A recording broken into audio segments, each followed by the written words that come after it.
Retirement. A word filled with promise, freedom, and endless possibilities. Yet, as I sat in my threadbare armchair, the monotony of my new life suffocating me, retirement felt more like a curse than a blessing. The clock on the mantel ticked away, each second stretching into an eternity.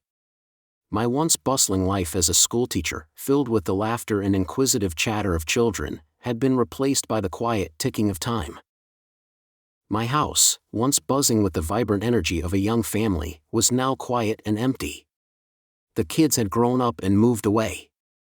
I was proud of them, of course, but their absence echoed throughout the silent rooms. My daughter, Lucy, was the one who always seemed to understand me best. She'd been a teacher too, before the pull of the corporate world swept her away. "Dad," she said one day, her voice filled with a mixture of concern and hope, "you need something new in your life." I looked at her, skeptical. "What do you suggest, Lucy? Should I take up knitting?" I joked, a half-hearted attempt to lighten the mood. She rolled her eyes, a smile playing on her lips. "No, Dad. I have something else in mind." That's when she presented it to me, a sleek, silver laptop. My eyebrows furrowed.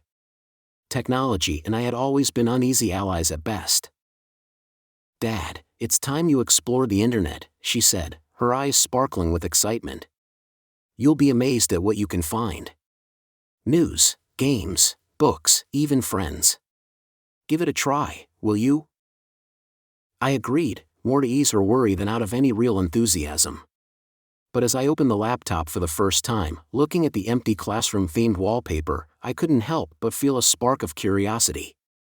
Perhaps this could be a new chapter in my life, a way to fill the silence and solitude that had become my companions in retirement. Little did I know then, how much this small device would transform my life.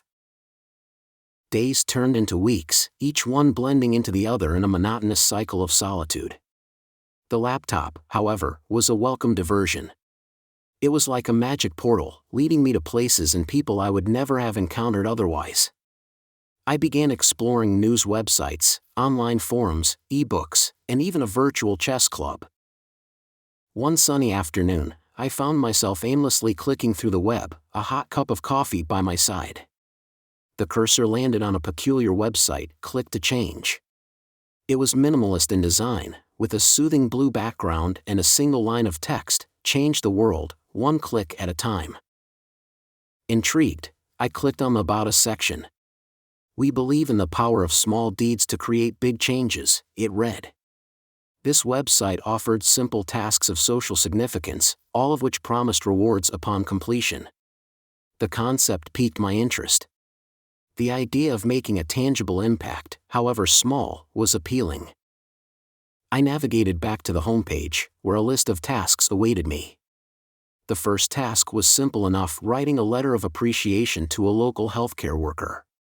A kind gesture in a world that seemed increasingly unkind.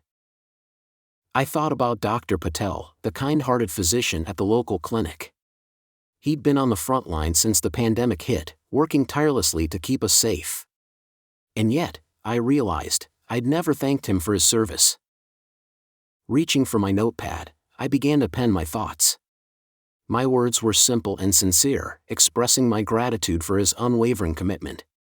Once the letter was complete, I snapped a photo and uploaded it onto the website. A notification popped up on my screen. "Task completed. Thank you for making a difference." A wave of satisfaction washed over me. For the first time since my retirement, I felt a sense of purpose. I was eager to see what the next task would be, unaware of the journey I was about to embark on. The website quickly became my morning ritual. Each day started with a hot cup of coffee and a new task from Click to Change. The tasks were varied and interesting, and each one felt like a personal mission.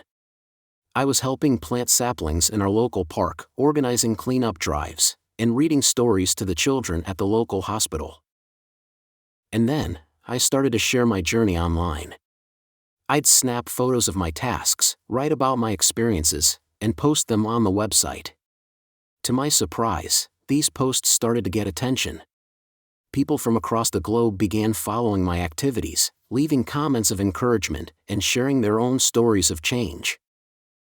One afternoon, while I was cleaning up the park, a young man approached me. He had a camera slung around his neck and a notepad in his hand. "Are you Martin?" he asked, a sense of eagerness in his voice. I nodded, a bit taken aback. "Yes, that's me. Can I help you with something?" He extended his hand. "I'm Jake. I've been following your posts on Click to Change. Your stories, they're inspiring.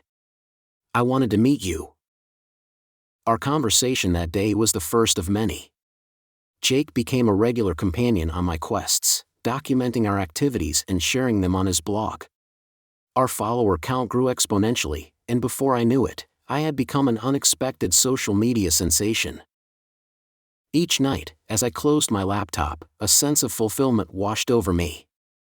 I was no longer just a retired schoolteacher, I was a changemaker.